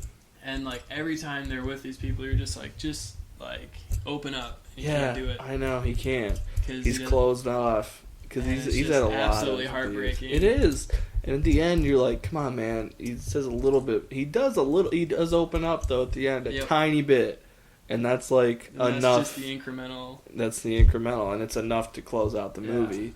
Because I remember thinking like, right towards the last part of the third act, I remember thinking if this movie ended now, it would be really good, but it wouldn't be great. And I was like, I remember thinking like. I know I remember this because it wasn't that long ago. But I remember thinking, like, the ending needs to fit with most movies, but with this one, like, because it was kind of leading towards it, and it was like, I just thought, like, it goes from an interesting movie to a great movie with the ending that it has, And it was great. It was. Yeah. Definitely. And it's not just one of those, like, this is an important movie that we need to see to remind ourselves we're not racist. It's just like or that we are racist, really. It's just like I don't know, it's a really human story, That, I don't know, there's scenes that stick with me, like when Juan's, like, teaching young Chiron how to swim. I think they put that a lot in the marketing, you have that, which is like joy and like probably a father figure he's never had, and then almost the very next scene is Chiron, asking about, are you a drug dealer? Yes, my mom does drugs. Yeah, and then just like the absolute like you just in his face. Yeah, he's like crying almost. Yep. And I couldn't believe it. I was like, I feel you, man. Because you can tell he's a good guy, man. Taking care of this, like, trying to be nice to this kid who's got a shitty life. Just trying to teach him stuff, be there for him, And then, like, the kid basically like, well, you're a piece of shit, aren't you? And he's like, yeah, I guess I am, Man. That's sad shit, dude. Fuck. So that was my number one. So here we go. All right. Drum roll again. What do we got? Pop popcorn, pop popcorn, pop popcorn, pop popcorn, pop popcorn, pop popcorn, pop. Swiss Army Man. My number one favorite. Tell me about it. The dead body farts, dude. Funny as fuck. Farting so much. This was one that initially you showed me the trailer for, and I was like, it showed basically the montage scene was basically the trailer, right? And I was kind of like, I was like, is this gonna be good? Like, I couldn't tell from the trailer. It was kind of like, because you were laughing, and I was like, I get why it's like, funny. It's kind of ridiculous a little bit. But I was like, if it's a whole movie of that, I don't know if that would be good. You know what I mean? And I was like, I didn't know what to think. I was like, I could see this being really bad, but I could see it being good. And it came to Sioux Falls. very limited release again. I was able to catch this one, but I saw it by myself, and it hit me hard, man. It was like, I couldn't believe how great of a story it told, and like how it put things into words that I didn't think you could like verbalize, and it really touched on a lot of topics that you just don't talk about. And it's really it touches on a lot of like your personal, who you are when you're by yourself, and like the fear of letting someone in on all that, which is something I'm not great at always. And so that hit home so hard with me, and it was just so refreshingly original, and it's so weird. And basically it's like when he rides Daniel Radcliffe's farts as body as a jet ski within the first 5 minutes, you're pretty much in or out. Yeah, like, you're hard in, hard out. Like, it's like we're not gonna ease you into this. No. We're not just gonna strangle you along. Right now, you gotta buy in or buy out. Walk out of the theater or stick around, man. I love that. Yeah. They're just putting their balls right on the table, and the way it went along was just like, so good, man. It really like it hit home hard with me, and I think maybe it was a opposite of The Nice Guys. I think it might have enhanced my enjoyment because I was with someone else. I think maybe it enhanced my enjoyment because I was by myself. You know, it's a little more personal then, and it's one that it's almost shot like a music video in a way. It just looked like a lot of music videos do now, which was cool. You don't really see that with movies, but I don't know. It really was like touched on like how he took a picture of this girl on a bus and just thought of this whole thing and was like, you know, she's so beautiful. What if I can't ever talk to her? And really made up this whole thing and like told himself, and it's like we've all been there. And you always think that, like, everybody does that. But then if that person were to know that, it'd be creepy as shit. Like, it totally would be. And yeah, we are creepy, you know? Like, I've done that before. It's no new, you know? It's like, yeah, and that was like, when she, like, she's like, what the fuck? Like, like, oh no, they're gonna see the stuff. That was so good when they have to go back into the woods. And then the ending, again, is great. It's so good. Yeah. And it was the right ending. It was the right ending. And it was finally like, because that's what made me so nervous was like the last act of that movie. You're getting a little bit, and I know that's exactly what I was feeling too. You want to just go back to the bus. You do. You want to go back to popcorn. Yeah. You don't get out of these people. This is reality. Fuck and, this. Yeah. Yeah, and without spoiling, it did better than because it's almost like you're like, shit, no, none of that matters. You can't talk about that. It's like, oh, they're gonna see the stuff. They're gonna see the stuff. I love that. They're like, what the fuck did you build all this? Yeah. Like, oh yeah, no, it's so good, and just Daniel Radcliffe should get an Oscar for that. I mean, oh my god, that was so good. If not just an honorary one, man, that was just fucking incredible. Paul Dano. Full commitment from both. And he was on a podcast I listened to, not this one. We've been trying to get him on. He won't return our calls. He's in the running for the co-host. You know, we'll see what he's doing, but hopefully he's not too busy. But he was on Mark Maron's podcast, and they had a sequence where they talked about it a little bit, and he just said that when he read the script and talked to the directors, he was like, the way they pitched it to him were like, you know, they basically said like, we want a movie where the first fart makes you laugh and the last fart makes you cry. I was like, that's beautiful, and I think they accomplished it. And those two guys, they're both named Daniel. and then Daniel Radcliffe and Paul Dano. There's a lot of Dans. Really, It's a like, room full of Dans. just a bunch of Dannies. I thought it was great. This one, just hit home with me. It was very special to me, and this is one where, for me, it really struck a chord, and I think we can say for both of our lists, I feel like I tried to stay as true to myself as possible. Because there's part of me that's like, I want to put Neon Demon number 1. I want you to be proud of me, like, I want to just pander to you. Instead. Yeah, or there's another part of me, it's like, I want to put Civil War number 1 and have all the nerds love me, But, or like La La Land number 1 and then have all the critics love me, But you got to do what's right for you and how you feel. And that's what makes it special. Otherwise, like we said, this is what I want to talk about before, but that groupthink, man, it's dangerous, and I hate it.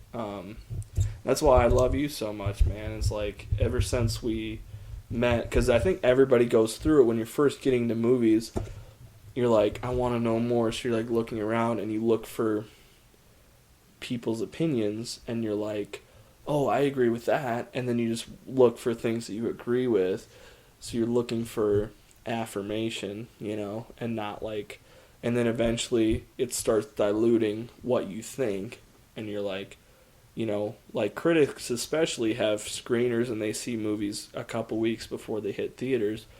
So if a bunch of critics are raving about a movie and they all love it, you're like, oh, I'm gonna love it. I'm a movie fan. They're movie fans. I'm gonna love it.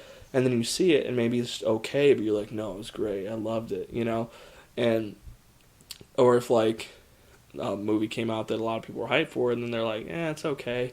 And you see it, you're like, and you loved it, but you're like, no, it's actually not that good. Because you go into it not really wanting to like it. And I've definitely gotten better over the years, because I was guilty of some of that too, for sure, 100%. But I've gotten better over the years of, like, there's movies I want to see, and I'm just, like Moonlight, I knew nothing about it, and I didn't want to.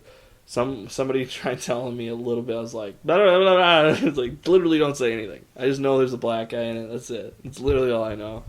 So, like, it's that kind of stuff. And there's stuff you can't avoid, but I don't know. You've held your own opinions pretty strongly since I've known you. And I will continue to stand by the greatness of Only God Forgives. Yeah, you will. It's a great movie. I liked it a lot, man. I was honestly surprised. I didn't want to watch that movie for so long because I didn't want to tell you that I didn't like it. Take it off! Yeah. Take it off! I was so afraid I wasn't going to like it that I was like, I don't even want to watch it. I don't want to lie to you. I don't want to hurt your feelings. I liked it. But we've disagreed on movies before, and that's like my favorite part is like, The Martian we kind of disagreed on. Interstellar we disagree on a little bit. La La Land a little bit for sure now, but that's the good stuff. And the fact that you're still the special guest and that we're still quote unquote friends, like we do it for the screen, for the mic. We're friends on mic, but that's about it. This has been a long pod, but it's been a long year. So, that's a good 2016. It's in the books, man. We're coming back for Oscar podcast, probably. Yeah, we'll definitely. We could maybe do. Did you want to do like? Maybe before we'll do, and we're hashing this out live for you fans out there. We could do like a ballot of our own, and then when we do our reactions one, then we could.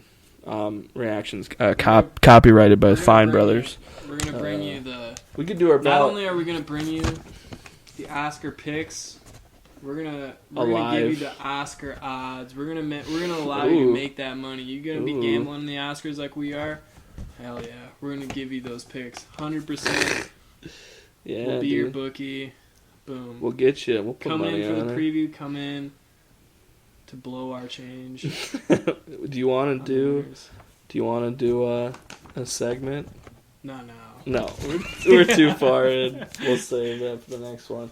Yeah, definitely look out for that. Well, hopefully we, inspired you guys to check out some of the lesser known. I feel like we have a good list. Have you looked at anybody else's top 10s? I looked at a couple, and I just had to after I made mine, I didn't let it. I just had to make sure I was forgetting after. Yeah, I don't know if I. Yeah, when you first make your top 10, you're like, did I not see very many movies this year? And then you start remembering them. Like The Witch, I had forgotten about for a while, and I was like, it did come out this year. It was a long time ago. Yeah, Deadpool I wanted to put on, but just didn't quite make it. But I think those are. It was like our credits. Like, yep, over the credits. Yep. Sure, Canker's whore.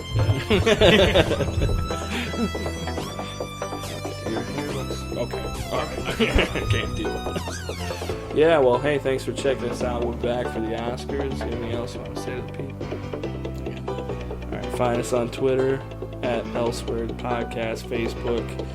Season 2 coming at Season 2. you. Season 2. We're on SoundCloud. We're doing Stitcher. it. We're not on Stitcher. We'll get there. iTunes. We'll get there. Alright.